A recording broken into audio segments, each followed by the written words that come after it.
யோவான் 2வது வசனம் இப்படியாக சொல்லுகிறது, பிரியமானவரே, உன் ஆத்துமா வாழ்கிறது போல நீ எல்லாவற்றிலும் வாழ்ந்து சுகமாய் இருக்கும்படி வேண்டுகிறேன். ஹல்லேலூயா. ஆண்டவர் உங்களை பார்த்து சொல்லுகிற வார்த்தை, நீங்கள் எப்படி இருக்கணுமா? சுகமாய் இருக்கணுமா? பிரியமானவரே, உன் ஆத்துமா வாழ்வது போல நீ எல்லாவற்றிலும் வாழ்ந்து. அப்போஸ்தலனாகிய யோவான் காயுவுக்கு எழுதும் போது இப்படியாக சொல்லுகிறான், பிரியமானவரே. ஹல்லேலூயா.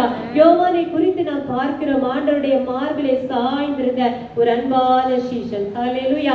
அவனுக்கு தான் தெரியும் ஏசப்பாவுடைய இருதய துடிப்பு எப்படி இருக்கு, ஏசப்பாவுடைய வாஞ்சை என்ன, அவருடைய விருப்பம் என்ன, மக்களை குறித்து அவருடைய தாகம் என்ன என்பது யாருக்கு தெரியும்?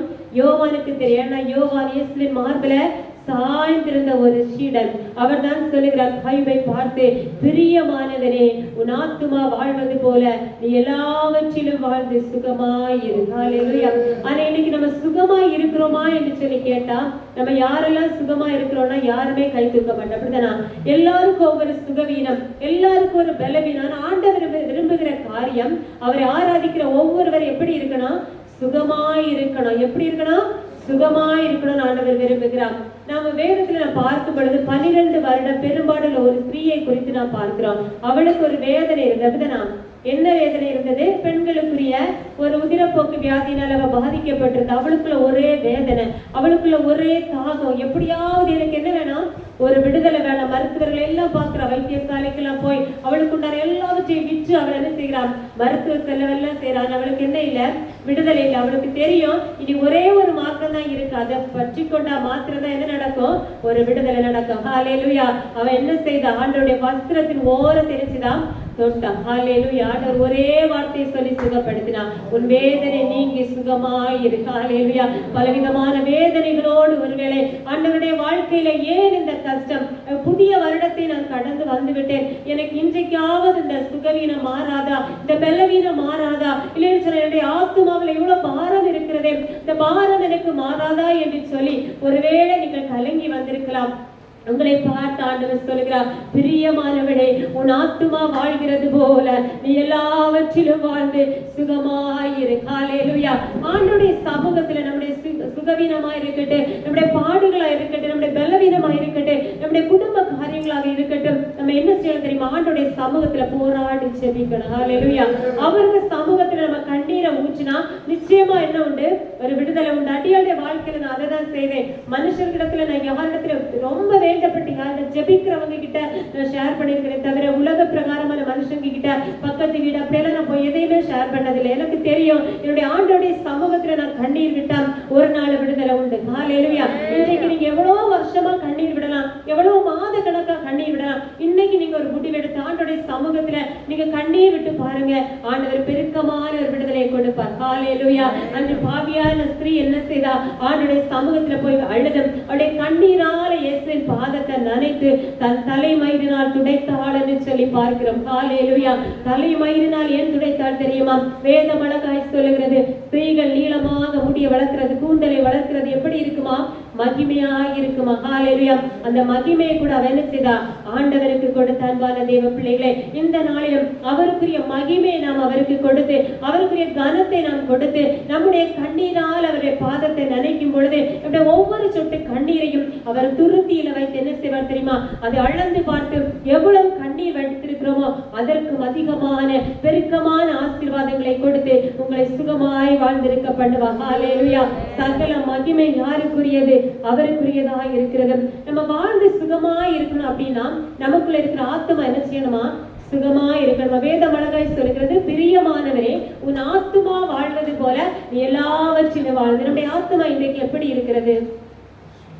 வேதம் அழகாய் சொல்லுகிறது, பாவம் செய்கிற ஆத்துமா சாகும். இன்றைக்கு ஆண்டவருடைய ரத்தத்தினால மீட்கப்பட்டு சபையில வந்து ஆண்டவர் ஆராதிக்கிற நம்முடைய ஆத்துமா எப்படி இருக்கிறதுன்னு சொல்லி ஒரு நிமிஷம் நாம் சிந்தித்து பார்க்க வேண்டும். நம்முடைய ஆத்துமா வாழ்ந்தால் மாத்திரம்தான் என்ன செய்யும்? நம்முடைய வாழ்க்கையில சந்தோஷம் வரும். நம்முடைய ஆத்துமா செத்து போய் இருந்ததுன்னு சொன்னால், ஆத்துமா பிரயோஜனம் இல்லாமல் இருந்ததுன்னு சொன்னா நமக்கு என்ன இல்லை? ஒரு விடுதலை இல்லை. யோபு புஸ்தகத்தில் அழகாய் சொல்லப்பட்டிருக்கிறது, ஆத்துமா உள்ளளவு நமக்கு என்ன உண்டு? நோவு உண்டு. நம்ம சரீரத்துல நம்ம ஒரு ஆள் அடிக்கிறாங்க, இல்லைன்னா ஒரு ஆள் நம்ம நுள்ளுறாங்க அப்படின்னு சொன்னா நம்ம என்று சொல்லி கத்துவோம். எதுனால தெரியுமா? நமக்குள்ளாக ஆத்துமா ஜீவனோடு இருக்கிறது. ஹல்லேலூயா. அந்த ஆத்துமா நாம் மரித்து போனோம் என்று சொன்னால் நம்ம எவ்வளவு கிள்ளினாலும் எவ்வளவு அடித்தாலும் நாம் சரீரம், நம்முடைய சரீரம் மாத்திரம் தான் இங்கே இருக்கும், அங்கே நோவு இருக்காது, அங்கே வேதனை இருக்காது. வேதம் அழகாய் சொல்லுகிறது, ஆத்துமா உள்ளளவும் நோவு உண்டு. நம்முடைய ஆத்துமா மகிழ்ந்திருக்கும் பொழுது, இல்லை நம்முடைய ஆத்துமா ஜீவனோடு இருக்கும் பொழுது, நம்முடைய சரீரமும் எப்படி இருக்கும்? ஜீவனோடு இருக்கு. நம்முடைய வாழ்க்கை எப்படி இருக்கும்? சந்தோஷமா இருக்கும்னு சொல்லி நாம் வேதத்துல பார்க்க முடிகிறது. நம்முடைய சரீரமாக இருக்கட்டும், உள்ளாத மனுஷனாக இருக்கட்டும், ஆண்டவருக்காக வாழும் போது மாத்திரமே அது மகிழ்ந்து களி கொண்டு கொண்டிருக்கும். இந்த ஆத்துமாவை குறித்து நாம் பார்க்கும் பொழுது, இந்த ஆத்துமா எப்படிப்பட்டது? வெளியேற பெற்றது. வேதத்திலே நாம் பார்க்கிறோம், இந்த ஆத்துமா எப்போது சாகும் என்று சொன்னால், வேதத்திலே பழைய ஏற்பாட்டிலே ஆதாமையும் ஏவாளையும் குறித்து நாம் படித்திருக்கிறோம். ஆதாமையும் ஏவாளை பார்த்து ஆண்டவர் சொல்லுகிற, அந்த விலக்கப்பட்ட அந்த கனியை நீங்கள் புசிக்கிற நாளிலே சாகவே சாவீர்கள். ஹல்லேலூயா. நாளைக்கு அல்ல, அடுத்த மாதத்திலே அல்ல, அந்த கனியை புசிக்கிற நாளிலே சாகவே சாவீர்கள். அப்படியானால் ஒருவேளை நாம் பாவம் செய்யும் பொழுது, ஆண்டவருடைய மகிமை அற்றவர்களாய் நாம் அவரிடத்தில் துரத்தப்படும் பொழுது, ஆண்டவருக்கு பிரியமில்லாத காரியத்தை செய்யும் பொழுது நம்முடைய ஆத்துமா சாகிறது. ஹல்லேலூயா. இன்றைக்கு நம்முடைய ஆத்துமா வாழ்ந்து கொண்டிருக்கிறதா, இல்லை சொன்னால் மரித்ததா இருக்கிறதா என்று சொல்லி நாம் சிந்தித்து பார்க்க வேண்டும். ஒருவேளை நம்முடைய ஆத்துமா மரித்திருந்தது என்று சொன்னால் அதை நாம் என்ன செய்ய வேண்டும்? உயிர்ப்பிக்க வேண்டும். இந்த நாளிலே கூட, இந்த உபவாச நாளிலும் இத்தனை நாட்களாக ஜெபித்துக் கொண்டிருக்கிற உங்களுடைய வாழ்க்கையில இந்த ஜெப நாளின் கடைசி பகுதியில வந்திருக்கும் பொழுது நம்மை நாம் ஆராய்ந்து, நம்முடைய ஆத்துமா எப்படிப்பட்டதா இருக்கிறது, என்னுடைய ஆத்துமா மரித்ததா இருக்கிறதா, இல்லை என்னுடைய ஆத்துமா உயிருள்ளதா இருக்கிறதா என்று சிந்தித்து பார்த்து அதற்கு என்ன நாம் செய்ய வேண்டும் என்று சொல்லி நாம் பார்க்க போகிறோம். ஹல்லேலூயா. சங்கீதம் 49ஆம் அதிகாரம் அதனுடைய 8-9 வசனங்களை நாம் பார்க்கும் பொழுது, சங்கீதம் 49:8-9 இப்படியாக சொல்லுகிறது, எவ்விதத்தினாலாவது அவனை மீட்டுக் கொள்ளவும் அவன் நிமித்தம் மீட்கும் பொருளை தேவனுக்கு கொடுக்கவும் கூடாதே. அவர்கள் ஆத்தும மீட்பு மிகவும் அருமையாய் இருக்கிறது, அது ஒருபோதும் முடியாது. ஹல்லேலூயா. நம்முடைய ஆத்தும மீட்பு, நம்முடைய ஆத்தும ரட்சிப்பு எப்படி இருக்கிறதாம்?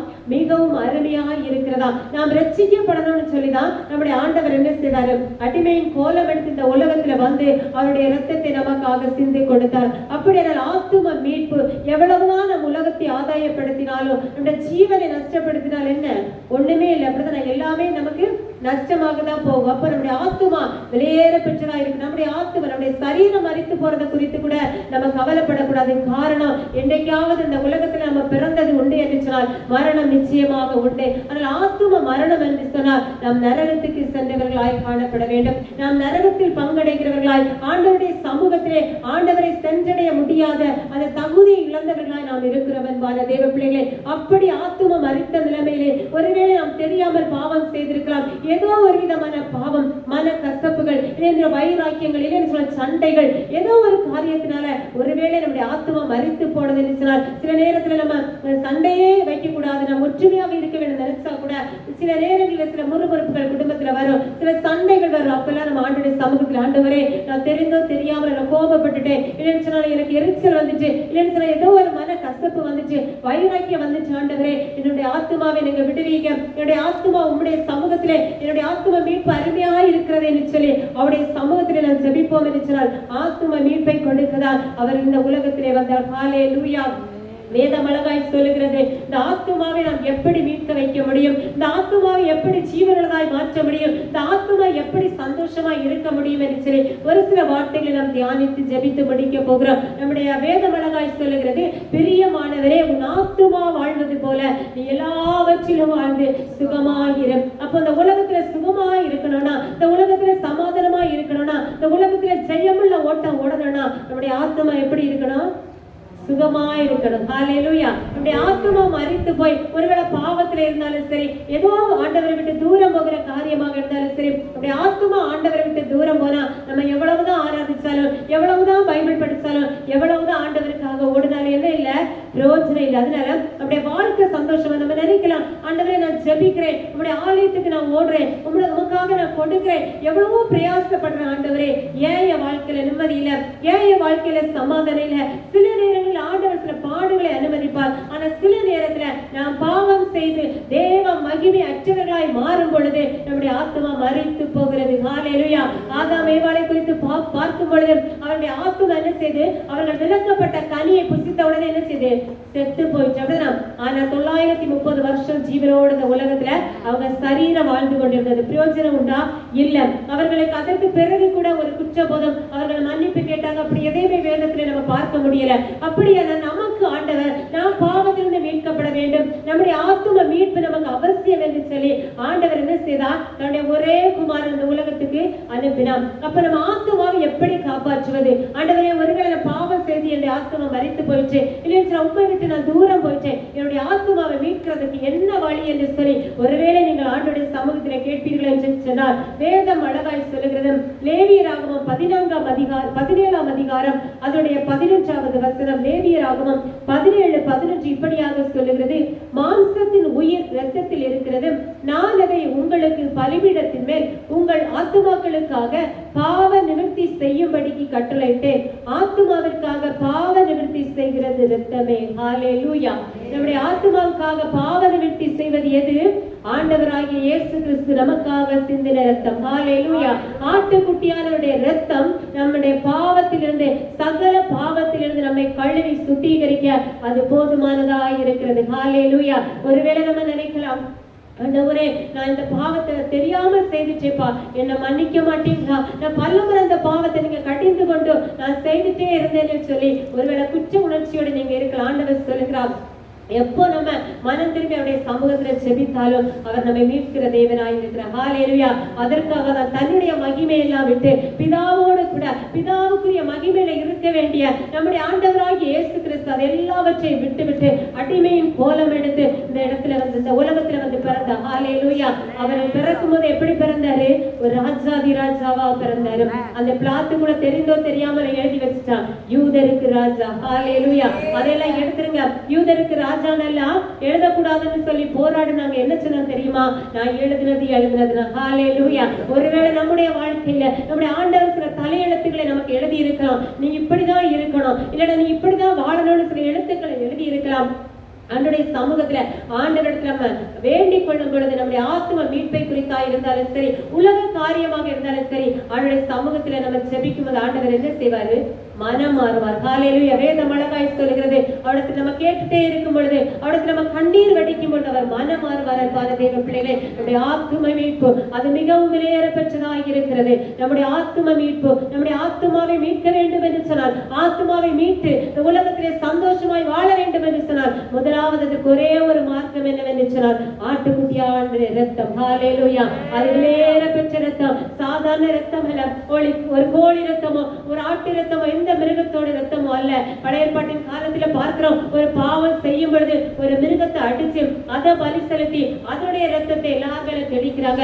ஆனா புதிய ஏற்பாட்டின் காலத்துல ஆண்டவர் பார்க்கிறாரு, ஒரு பாவத்தை செய்யறாங்க, ஒரு விலங்கு அடிக்கிறாங்க, மறுபடியும் பாவம் செய்யறாங்க, இன்னும் அதற்கு பாவ நிவர்த்தி செய்ய ஒரு விலங்கு அடிக்கிறாங்க. இதுதான் தொடர்ந்துட்டே இருக்குது. உலகத்துல பாவம் பெருகுது, உலகத்துல அக்கிரமங்கள் பெருகுது. ஆண்டவர் பார்த்தார், இனி நானே இறங்கி போய் என் ஜனங்களை மீட்டா மாத்திரம்தான் அவர்களுக்கு ஆத்தும மீட்பு உண்டு. ஹல்லேலூயா. எனவே அவருடைய வேற பெற்ற இரத்தத்தை வேதம் அழகாய் சொல்லுகிறது, அழகும் இன்றி சௌந்தரியமும் இன்றி அவர் அந்த கேடு அடைந்தவராய் இந்த உலகத்திலே ஒரு கோர குருசில தொங்கினார். ஹல்லேலூயா. அதே வேதம் தான் சொல்லுகிறது, அவரை போல அழகுள்ளவர் ஒருவரும் இல்லை. ஹல்லேலூயா. அவர் பூரண அழகுள்ளவர், அவர் 10,000களில் சிறந்தவர். அவருடைய கண்கள் பாறையை கழுவினது போல காணப்படுகிறது. அவருடைய பாத முழக்களத்தில் காய்ந்து கொண்டிருக்கிற அக்னியை போல இருக்கிறது. அப்படிப்பட்ட மகிமை உள்ள தெய்வம் இன்றைக்கு நமக்காக அடிக்கப்பட்டு அவர் தன்னுடைய இரத்தத்தை நமக்காக சிந்தி நம்முடைய ஆத்துமாவை மீட்கும்படியா இந்த உலகத்துல இறங்கி வந்திருக்கிறார். ஹல்லேலூயா. எத்தனை கோடி பொருள் கொடுத்தாலும், எத்தனை வெள்ளியை கொடுத்தாலும், இந்த உலகம் முழுச கொடுத்தாலும், இல்ல இந்த இந்திய நாட்டையே எழுதி கொடுத்தாலும், நம்முடைய ஆத்துமாவுக்கு ஈடாய், நம்முடைய ஆத்தும மீட்புக்கு அவருடைய இரத்தத்துக்கு ஈடாய் எதுவுமே இல்லை. ஹல்லேலூயா. அப்படிப்பட்ட ஆண்டவர் தான் இந்த நாளில் நம்ம பார்த்து சொல்லுகிறார், பிரியமானவரே, உன் ஆத்துமா வாழ்வது போல நீ எல்லாவற்றிலும் வாழ்ந்து நீ சுகமாய் இருக்கணும்னு ஆசைப்படுறது உண்மைனா, என்னுடைய இரத்தத்தை உனக்காக நான் தாராளமாய் சிந்தி இருக்கிறேன். எந்த கிறிஸ்தவர்களுக்காகவும் எந்த யூதர்களுக்காகவும் அல்ல, இந்த உலகத்திலே படைக்கப்பட்ட அனைத்து மனிதர்களுக்காக அவர் தன்னுடைய இரத்தத்தை கடைசி சொட்டு இரத்தம் வரையிலும் நமக்காக ஊற்றி கொடுத்தார். ஹalleluya. ஒரு சொட்டு கூட அவருக்கு அவர் வைக்கலமான தேவ பிள்ளைகளே, ஒரு சொட்டு இல்லாம எல்லாவற்றையும் நமக்காக சிந்தி லாஸ்ட்ல வியர்வை இரத்தமாய் வந்தது என்று சொல்லி நாம் பார்க்கிறோம். நாம் நினைக்கலாம், ஆண்டவரே இந்த பாவம் ஒருவேளை பெரிய பாவம், இதை யார் மன்னிப்பாடு சொல்லி ஒருவேளை குற்ற உணர்ச்சியில் இருக்கலாம். எந்த பாவம் ஆனாலும் எந்த பாவி ஆனாலும் அவர் தள்ளாத நேசராயிருந்து அவர் பாவத்தை வெறுக்கிறார். அவர் பாவியை ஒரு நாள் வெறுக்கிறவர் அல்ல. வருத்தப்பட்டு பாரம் சுமக்கிறவர்களே, நீங்கள் எல்லாரும் என்னிடத்துல வாருங்கள் என்று குறிப்பிட்ட மக்களை பார்த்து சொல்லல, இந்த உலகத்தில் அத்தனை பேரை பார்த்து சொல்லுகிறார். அன்பான தேவ பிள்ளைகளே, ஒருவேளை பாவத்தின் நிமித்தமாய் குற்ற உணர்ச்சி, குடும்ப சூழ்நிலை நிமித்தமாய் ஆண்டவரை விட்டு பின்வாங்கி போன சூழ்நிலை நிமித்தமாய் ஒருவேளை ஆத்தும மீட்பில்லாதபடி, ஆண்டவரே என்னுடைய ஆத்துமா மரணத்திலே இருக்கிறது, என்னுடைய ஆத்துமாவை மீட்க மாட்டீரா என்று சொல்லி நீங்கள் ஆண்டவரோடு பேசிக் கொண்டிருப்பீர்கள் என்று இந்த பகல் வேளையிலே, இந்த ஜெப நாளின் 20வது நாளிலே கர்த்தர் உங்களுடைய ஆத்துமாவை மீட்டு இந்த இடத்திலே ரட்சித்து உங்களை அபிஷேகித்து அக்கினியாய் மாற்றி இடத்திலே கொண்டு போக அவர் போதுமானவராயிருக்கிறார். ஹalleluya. இரண்டாவதாக நாம் பார்க்கும் பொழுது அவர் நம்முடைய ஆத்துமாவை மீட்க வேண்டும் என்று சொன்னார். இரண்டாவது அவர் நமக்கு கொடுத்திருக்கிற காரியம், யாக்கோபு எழுதின நிருபம் 1ஆம் அதிகாரம் 21ஆம் வசனம் இப்படியாய் சொல்லுகிறது. யாக்கோபு 1ஆம் அதிகாரம் 21ஆம் வசனம், அல்லாமலும் நீங்கள் எல்லாவித அழுக்கையும் கொடிய துர்க்குணத்தையும் ஒழித்து விட்டு உங்கள் உள்ளத்தில் நாட்டப்பட்டதாயும் உங்கள் ஆத்துமாக்களை ரட்சிக்க வல்லமை உள்ளதுமாயிருக்கிற வசனத்தை சாந்தமாய் ஏற்றுக்கொள்ளுங்கள். ஹalleluya. 22ஆம் வசனம் இப்படியாய் சொல்லுகிறது, அல்லாமலும் நீங்கள் உங்களை வஞ்சியாதபடிக்கு திருவசனத்தை கேட்கிறவர்களாய் மாத்திரமல்ல அதன்படி செய்கிறவர்களாயும் இருங்கள். ஹalleluya. நம்முடைய ஆத்துமா ஒருவேளை பாவத்திலே மரித்து கிடந்ததென்று சொன்னார், ஒருவேளை ஆண்டவர் விரும்பாத காரியத்தை செய்து மகிமையற்றவர்களாய் இருப்போம் என்று சொன்னார், கர்த்தருடைய வசனம் இன்றைக்கு நம்மை புடமிடும். ஹalleluya. அவருடைய வசனத்தை கேட்கிறவர்களாய் மாத்திரமல்ல அதை கை கொள்ளுகிறவர்களாய் நாம் இருக்கும் பொழுது நம்முடைய ஆத்துமா ஜீவனுள்ளதாய் மாறும். ஹalleluya. அவருடைய வார்த்தை அது இருபுறமும் கருக்குள்ள பட்டயம். ஒரு பாவத்தை நாம் தெரிந்தோ தெரியாமலோ செய்யும் பொழுது கர்த்தர் வசனத்தை கொண்டு நம்மோடு பேசுவார். ஹalleluya. இரண்டாவதாக நம்முடைய ஆத்துமாவை மீட்க வேண்டும் என்று சொன்னார், அவர் நமக்கு கொடுத்த வேத வசனத்தை நாம் கை கொள்ளுகிறவர்களாய் இருக்க வேண்டும். ஹalleluya. இந்த வேதம் யாருடைய கையிலெல்லாம் கொடுக்கப்பட்டிருக்கிறதோ, யாரெல்லாம் இந்த வசனத்தை கேட்கிறவர்களாய் இருக்கிறார்களோ அவர்களை எல்லாம் ஆண்டவர் இந்த வேத வசனத்தை கொண்டே நியாயம் தீர்க்க போகிறார். ஹalleluya. அவர் ஒரு காலம் ஒருவரையும் நியாயந்திருப்பதில்லை. அவர் வெள்ளை சிங்காசனத்திலே வீற்றிருக்கும் பொழுது நாம் எல்லாம் அவருக்கு முன்பாய் போய் நிற்கும் பொழுது இந்த உலகத்தில் ஒரு முனை தொடங்கி கடைசி முனை மட்டுமல்ல எல்லா ஜனங்களும் கூட்டி சேர்க்கப்பட்டிருக்கும் பொழுது அங்கே 3 புஸ்தகங்கள் திறக்கப்படும். என்பான தேவ பிள்ளைகளே, ஒன்று ஜீவ புஸ்தகம், ஒன்று ஞாபக புஸ்தகம், இன்னொன்று கர்த்தர் நமக்காக அருளி செய்த வேத புத்தகம். ஹalleluya. இந்த வேத புஸ்தகத்தை வைத்து அவர் நம்மை நியாயம் தீர்க்கும் பொழுது அந்த நியாய தீர்ப்புக்கு நம்மை தப்பித்துக் கொள்ள வேண்டும் என்று சொன்னார். இன்றைக்கு கிருபையாக அவருடைய வசனத்தை கேட்கும்படியாக நம்முடைய செவிகளை அவர் திறந்து வைத்திருக்கிறாரே. இந்த நாட்களிலே, இந்த கிருபையின் நாட்களிலே அவருடைய வசனத்தை கேட்கிறவர்களாய் மாத்திரமல்ல அதன்படி நடக்கிறவர்களாய் நீங்கள் மாறும் பொழுது உங்கள் ஆத்துமா ரட்சிப்பை கண்டுகொள்ளுங்க. ஹalleluya. இந்த உலகம் முழுவதும் மாறி போனாலும், இந்த உலகம் எல்லாம் அழிந்து போனாலும், ஓரி பலவர்ஷந்தராதி கவரபரபா இந்த வானம் எல்லாம் அழிக்கப்பட்டாலும் அவருடைய ஒரு வார்த்தை கூட அது வீணாய் போகாது. ஒரு வார்த்தை கூட அது நிறைவேறாமல் போகாது. ஒருவேளை நாம் நினைக்கலாம், ஆண்டவர் எனக்காக எத்தனையோ வாக்குத்தத்தங்களை கொடுத்தாரே, எத்தனையோ வார்த்தைகளை எனக்காக பேசினாரே, அது ஏன் நிறைவேறவில்லை? இல்லை என்பான தெய்வ பிள்ளைகளை, பேசினதை கர்த்தரானால், வார்த்தையை கொடுத்தது அவரானால் அது ஒரு நாளும் ஒரு காலம் ஒழிந்து போகாது. ஹalleluya. நம்முடைய ஆத்துமா உலர்ந்து கிடக்கும் பொழுது, அது மரித்து கிடக்கும் பொழுது அவ்வளவுதான், இனி மீட்பே இல்லை, இந்த உலகத்துல எனக்கு வாழ வழியே இல்லை என்று சொல்லி ஒரு உலர்ந்த ஆத்துமாவோடு இருப்பீர்கள் என்று சொன்னார். என் தேவன் உங்களோடு பேசிக் கொண்டிருக்கிறார். பரிசுத்த ஆவியானவர் உங்களோடு விளம்பிக் கொண்டிருக்கிறார். அவருடைய வசனம், அவருடைய வசனம், திருவசனம் உங்களை உயிர்ப்பிக்கிறதா இருக்கும். ஹalleluya. ஆத்துமா மீட்புக்காக நீங்கள் எங்கேயே ஓடி போக வேண்டாம். வேத வசனத்தை வாசிக்கும் பொழுது அந்த வசனம் உங்களோடு பேசும். ஹalleluya. இந்த பூமி மாறினாலும் அவருடைய வார்த்தை ஒரு நாளும் மாறாது. ஹalleluya. சங்கீதக்காரனாகிய தாவீது 119ஆம் சங்கீதத்திலே சொல்லும் பொழுது அவர் சொல்லுகிறார், உம்முடைய வாக்குகள் என்னை உயிர்ப்பிக்கிறது. ஹalleluya. அவருடைய வார்த்தைகள் நம்ம உயிர்ப்பிக்கிறதா இருக்கும் அன்பான தேவ பிள்ளைகள்.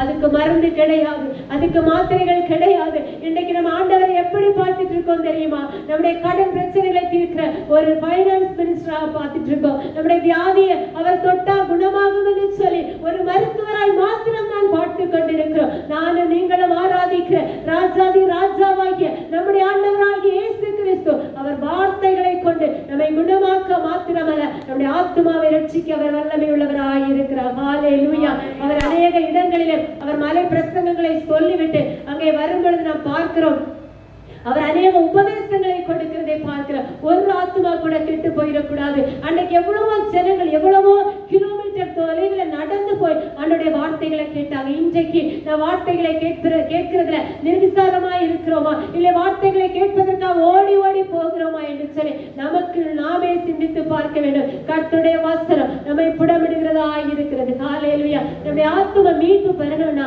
ஆண்டவரிடத்தில் ஒரு சர்டிபிகேட் நமக்கு வேணும். ஹல்லேலூயா. நம்முடைய ஆத்துமா மீட்கப்படணும், நம்முடைய ஆத்துமா சந்தோஷமா இருக்கணும்னா அவருடைய சமூகத்தில் ஒரு நற்சாட்சி பெறணும். என்ன தெரியுமா? பிரியமானவனே. ஹல்லேலூயா. பிரியமானவனேன்னு சொல்லி ஆண்டவர் நம்மை பார்த்து கூப்பிடும் பொழுது நம்முடைய ஆத்துமா அது மீட்புள்ளதாய் மாறும். ஹல்லேலூயா. வேதத்திலே நாம் அழகாய் பார்க்க முடியும் அன்பான தேவ பிள்ளைகளே. ஆண்டவராகிய இயேசு கிறிஸ்து ஞானஸ்நானம் பெற்று கரை ஏறின உடனே பரிசுத்த ஆவியானவர் புறாவை போல இறங்கி வந்து அமருகிறார். அங்கே சொல்லப்படுகிறது, வானத்திலிருந்து ஒரு சத்தம், இவர் என்னுடைய நேசகுமாரன், இவர் மேல் பிரியமாய் இருக்கிறேன். ஹல்லேலூயா. இவர் என்னுடைய நேசகுமாரன், இவர் மேல் பிரியமாய் இருக்கிறேன். எப்போது அவருக்கு நாம் பிரியமானவர்களாய் இருக்கிறோமோ அப்போது அவர் நம்மை பார்த்து சொல்லுவார், இவர் என்னுடைய நேசகுமாரத்தி. ஹல்லேலூயா.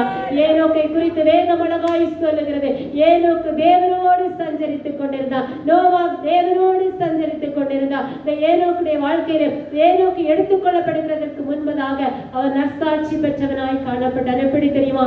பிரியமானவன். ஹல்லேலூயா. இந்த பகல் பொழுதிலே ஆண்டவர் நம்மை பார்த்து பிரியமானவளே என்று சொல்வதற்கு, நற்சாட்சி பெறுவதற்கு நாம் தகுதி உள்ளவர்களாய் இருக்கிறோமா என்று சொல்லி பார்த்து கர்த்தருடைய வேத வசனத்தை பற்றி கொண்டு அவருடைய வார்த்தைக்கு நாம் செவி கொடுப்போம் என்று சொன்னார். நம்முடைய ஆத்துமாவை மீட்க அவர் போதுமானவராய் இருக்கிறார். ஹல்லேலூயா.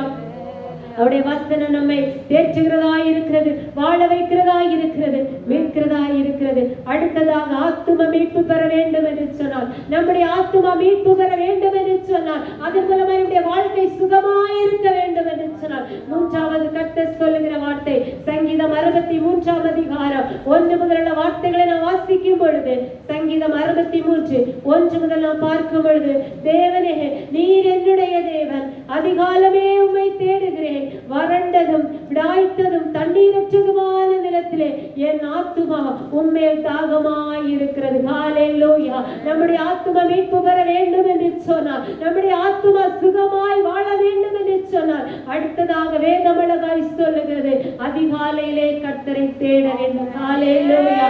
அதிகாலையிலே அவரோடு சஞ்சரிக்க வேண்டும், அதிகாலையிலே அவரோடு பேச வேண்டும். அவர் அதிகாலையிலே நம்மை விசாரித்து, நம்முடைய ஆத்துமாவை விசாரித்து அதற்கு ஆகாரம் கொடுக்கிற தேவனாய் இருக்கிறார். ஒவ்வொரு நாளும் காலை தோறும் அவருடைய கிருபை புதிதாய் இருக்கிறது. ஹல்லேலூயா.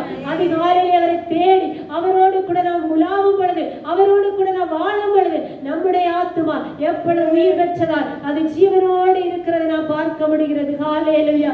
ஆண்டவரை பாருங்க, வேதம் அழகாய் சொல்லுகிறது, எல்லாவற்றிலும் மாதிரியை காண்பித்த தெய்வம் அவர் ஜெபிக்கிறதுல மாதிரியை காண்பித்தார். அதிக இருட்டோட அவர் எங்கெல்லாம் தனியா போய் ஜெபித்தாரோ எல்லாவற்றிலும் ஒரு மேன்மை, எல்லாவற்றிலும் ஒரு வெற்றி, எல்லாவற்றிலும் ஒரு விடுதலை. யாருக்காக?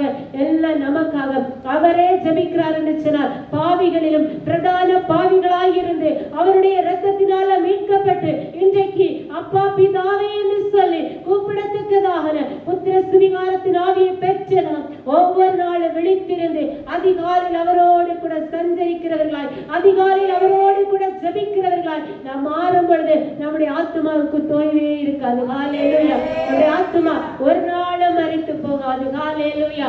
நம்முடைய ஆத்துமா எப்போதெல்லாம் உயிரோடு இருக்கிறதோ அப்பதான் நம்முடைய வாழ்க்கையில நம்ம சமாதானமாய் இருக்க முடியும். வேதம் சொல்லுகிறது, பிரியமானவரே உன் ஆத்துமா வாழ்வது போல எல்லாவற்றிலும் வாழ்ந்து சுகமாகிரு. நம்முடைய ஆத்துமா வாழ வேண்டும் வைக்க, நம்முடைய ஆத்துமா மரித்து போயிட்டு புரிஞ்சு வைங்க, நம்மளால சுகமா இருக்கவே முடியாது. எத்தனை கோடி சம்பாதித்தாலும் அது பொத்தலான பையன் அனுபவம். எவ்வளவுதான் பிரயாசப்பட்டாலும் அதற்கு ஒரு விடிவே இருக்காது. என்னுடைய வாழ்க்கையில கூட எப்பெல்லாம் பொருளாதாரத்தை தேடி ஓடினேனோ, எப்பெல்லாம் உலகம்னு ஓடினோனோ, எப்பெல்லாம் பணம் பணம்னு நாடா ஓடினேனோ, எனக்கு சமாதானம் இல்லை, என் ஆத்துமாவில மீட்பு இல்லை. என்றைக்கு அப்பா பிதாவே என்று கூப்பிட்டு நீர் எனக்கு போதுமாண்டவரே, உலகத்தில் எத்தனை பாடுகள் வந்தாலும் எதுவும் உம்மை விட்டு என்னை பிரிக்காது, ஒரு நாள் உம்மை விட்டு நான் போக மாட்டேன், என் கரத்தை பிடித்துக் கொள்ளும் என்று சொல்லி என்றைக்கு என்னுடைய வலது கரத்தை என் அப்பாவிடத்தில் நான் கொடுத்தேனோ அன்று முதல் ஆண்டவருடைய ஆத்துமாவை மீட்டு இன்றைக்கும் சமாதானமாய். பாடுகள் உண்டு, பிரச்சனைகள் உண்டு, போராட்டங்கள் உண்டு. ஆண்டவர் சொல்லி இருக்கிறாரே, இதோ உலகத்தின் கடைசி பரியந்தம் சகல நாட்களில் நான் உங்களோடு கூட இருக்கிறேன். ஹல்லேலூயா. உலகத்துல உபத்திரவம் உண்டுதான், நான் உலகத்தை ஜெயித்திருக்கிறேன். உங்க அப்பா நான் இருக்கிறேன். நான் எல்லா ஓட்டத்தையும் ஓடி ஜெயமா முடிச்சு போராடி மேற்கொண்டு இந்த உலகத்துல எல்லா பாடுகளையும் கடந்து வந்து உங்களுக்காக சிலுவையிலே வெற்றி சிறந்து இன்றைக்கு ஜீவனோடு இருக்கிறேன். நான் இருக்கிறேன், உங்க ஆத்துமாவை மீட்கிறதுக்காக நான் இருக்கிறேன். என்ன தேடுங்க, அதிகாலையிலே தேடுங்கள், அப்பொழுது கண்டடைவீர்கள். ஹல்லேலூயா. கர்த்தரை கண்டடையத்தக்க சமயத்திலே அவரை நாம் தேடுவோம் என்று சொன்னார், நிச்சயமாகவே அவரை கண்டுகொள்வோம். ஹல்லேலூயா. எவ்வளவு நேரம் ஜெபித்தாலும், எத்தனை நாட்கள் தொடர்ந்து ஜெபித்தாலும் அதிகாலை ஜெபத்துக்கு ஈடாய் எதுவுமே வராது. ஹல்லேலூயா. அதிகாலையில் எழுப்பி ஜெபித்து பாருங்க, உங்க ஆத்துமா தொய்வு வராது. அதிகாலையில் எழுப்பி ஜெபித்து பாருங்க, உங்க வாழ்க்கையில சந்தோஷம், உங்க ஆத்துமாக்குள்ள குதூகலம் இருக்கும். உங்க ஆத்துமா சந்தோஷமா இருக்கும்போது உங்க சரீரமும் சந்தோஷமா இருக்கும். எப்போ ஆத்துமா சோர்ந்து போகிறதோ உங்கள் சரீரமும் சோர்ந்து போகும். அன்பான தேவ பிள்ளைகளே, ஆத்துமாவை நாம் தொய்ந்து போகாதபடி உயிரோடு வைத்திருக்க வேண்டும் என்று சொன்னார். எங்கும் எந்த புண்ணிய ஸ்தலங்களுக்கு ஓட வேண்டிய அவசியம் இல்லை, உலகத்தை யாரை பார்க்கிறதுக்கு போக வேண்டிய அவசியம் இல்லை. ஆண்டவருடைய வார்த்தைகளை பற்றி கொண்டு அவருடைய கிருபையை மாத்திரம் பற்றி கொண்டு அவருக்கு மாத்திரம் காத்திருந்து அவரோடு கூட நீங்க வாழ்கிற ஒரு அனுபவம் இருக்கும்னு சொன்னா உங்க ஆத்துமா என்னைக்குமே வாழ்ந்திருக்கும். ஹல்லேலூயா. கடைசியாக வேதம் அழகாய் சொல்லுகிறது, சங்கீதம் 71 அதிகாரம் 23வது வசனம். சங்கீதம் 71:23, நான் பாடும் போதும் என் உதடுகளும் நீர் மீட்டுக் கொண்ட என் ஆத்துமாவும் கம்பீரித்து மகிழும். ஹல்லேலூயா. கடைசியா நம்முடைய ஆத்துமா மீட்போடு இருக்கணும், ஆத்துமா சந்தோஷத்தோடு இருக்கணும், ஆத்துமா ஜீவனோடு இருக்கணும். நம்ம பாடியவரை கீர்த்தனை பண்ணணும். ஹல்லேலூயா. இங்க பாடினா மாத்திரம்தான், இங்கதான் நமக்கு ஒரு கொயர் டீம் தந்திருக்காரு. ஆலயத்துல சேர்ந்து ஆராதிக்கிற நம்ம எல்லாம் கொயர் மெம்பர்ஸ் தான், தனியாக கொயர் எல்லாம் தேவையே இல்லை. ஆண்டவர் ஆராதிக்கிற அத்தனை பேர் கொயர் மெம்பர்ஸ். ஆண்டவர் பாப்பாரு, என் பிள்ளை என்ன பாடுறான், என் பிள்ளை என்ன பாடி மகிமைப்படுத்துகிறான். அப்ப நம்ம பரலோகத்துல நம்ம துதிப்பதற்கு, நம்மை ஆராதிப்பதற்கு இவள் ஏற்றவள் என்று சொல்லி அவர் இப்பொழுதே நம்மளை செலக்ட் பண்ணி வச்சிருவார். அன்பான தேவ பிள்ளைகளை, வேலை செய்யும் போது பாடி பாருங்க, வேலை பண்ணவே தெரியாது. இதெல்லாம் அனுபவம், நான் அதெல்லாம் அனுபவிச்சிருக்கேன். ஏதாவது கஷ்டமா ஃபீல் பண்ற டைம்ல எல்லாம் ஆண்டவரை பாடி பாடி மகிமைப்படுத்தும் பொழுது அது ஒரு மேன்மையாக இருக்கிறதை பார்க்கிறோம். தூர இடங்களில் ஊழியத்துக்கு போகும் பொழுது, பைக்ல பிரயாணம் செய்யும் பொழுது ஹெல்மெட் கண்ணாடி எல்லாம் கவர் பண்ணிட்டு நான் வாய் விட்டு ஆண்டவரை பாடிக்கிட்டே போவேன். ஆண்டவரை பாடி பாடி நம்ம மகிமைப்படுத்தும் பொழுது, அவரை மகிமைப்படுத்தும் பொழுது நம்முடைய ஆத்துமா உயிரோடு இருக்கும். நம்முடைய ஆத்துமாவில ரட்சிப்பு உண்டு, ஆத்துமாவில இளைப்பாறுதல் உண்டு, ஆத்துமாவில சமாதானம் உண்டு. ஹல்லேலூயா. நம்ம ஆண்டவரோடு கூட பாடி மகிமைப்படுத்தினாதான் ஆண்டவர் சொல்லுகிறார், பரலோக ராஜ்யத்துல நம்ம அவரோடு கூட அவன் தூதர்களோடு கூட கோடான கோடி தூதர்கள் இப்போது சேனைகளின் கட்டல் பரிசுத்த பரிசுத்தர் என்று பாடிக்கொண்டிருக்கிறார்களோ அந்த கூட்டத்துல நீங்களும் நானும் அவரை பாட ஆராதிக்கணும்னா இப்பொழுதே அவர் ஆராதிக்க பழக வேண்டும். இப்பொழுதே ஆராதித்து பழகி நம்முடைய ஆத்மாவை சந்தோஷமா, நம்முடைய ஆத்மாவை உற்சாகமாய் வைத்திருப்போம் என்று சொன்னா ஓரி பலவர்ஷந்தராதிக்க வரவா கர்த்தருடைய மேன்மை நாம் பெற்றுக் கொள்ள முடியும். நம்முடைய ஆத்மாவை மீட்பாடு வைத்திருக்க முடியும். அன்பான தேவ பிள்ளைகளை, இன்றைக்கு உங்களை பார்த்து ஆண்டவர் சொல்லுகிறார், பிரியமானவளே, உன் ஆத்துமா வாழ்வது போல நீ எல்லாவற்றிலும் வாழ்ந்து சுகமாயிரு. உன் ஆத்துமா சுகமா இல்லையா? உன் ஆத்துமா சந்தோஷமா இல்லையா? உன் ஆத்துமா தொய்ந்து போய் இருக்கிறதா? உன் ஆத்துமா வேதனையோடு இருக்கிறதா? ஆண்டவர் சொல்றாரு, ஏன் ரத்தத்தினால உன்னை மீட்டு இருக்கிற மகளை, ஏன் ரத்தத்தை சிந்தி, என்னுடைய வெளியேறப்பட்ட ரத்தத்தை உனக்காகவும் தானே நான் சிந்தி இருக்கிறேன். ஏன் ரத்தத்துக்கிட்ட நீ வா. நீ ஒருவேளை என்னுடைய சமாதானத்தை பெற்றுக்கொள்ள நீ ஆசைப்பட்டேனா, என்னுடைய ரத்தத்தினால நீ கழுவப்படணும். என்னுடைய ரத்தத்தினால முதலாவது நீ கழுவப்படணும். என்னுடைய வசனத்துக்கு நீ கீழ்ப்படியணும். ஒருவேளை நீ ரத்தத்தினால கழுவப்பட்டுட்டேன்னு நீ நினைச்சிட்டு இருக்கலாம். ஒருவேளை ஆண்டவர் பேசிக்கொண்டு நீ ஞானஸ்நானம் எடுக்கணும். ஒருவன் தண்ணீரினாலும் ஒருவன் அக்னியாலும் பெறவாவிட்டா ஆவினாலும் பெறவாவிட்டா தேவனுடைய ராஜ்யத்துக்கு போக முடியாதுன்னு சொல்லி இருக்கிறேன். நீ வார்த்தைக்கு கீழ்ப்படியாதபடி, ஞானஸ்நானத்துக்கு கீழ்ப்படியாதபடி, அந்த ஞானஸ்நானம் என்கிற அந்த உடன்படிக்கையை பெற்றுக்கொள்ளாதபடி, அக்னியின் அபிஷேகத்தை பெற்றுக்கொள்ளாதபடி நிர்விசாரமா இருப்பீர்கள் என்று சொன்னார். ஆண்டவர் இன்றைக்கு சொல்லுகிறாரு, என் வார்த்தைக்கு நீ கீழ்ப்படி. அநேக ஆசீர்வாதங்களுக்கு தடை என்ன தெரியுமா? நீ வசனத்தை படிக்கிற, நீ வசனத்தை கேட்கிற, ஆனா அந்த கை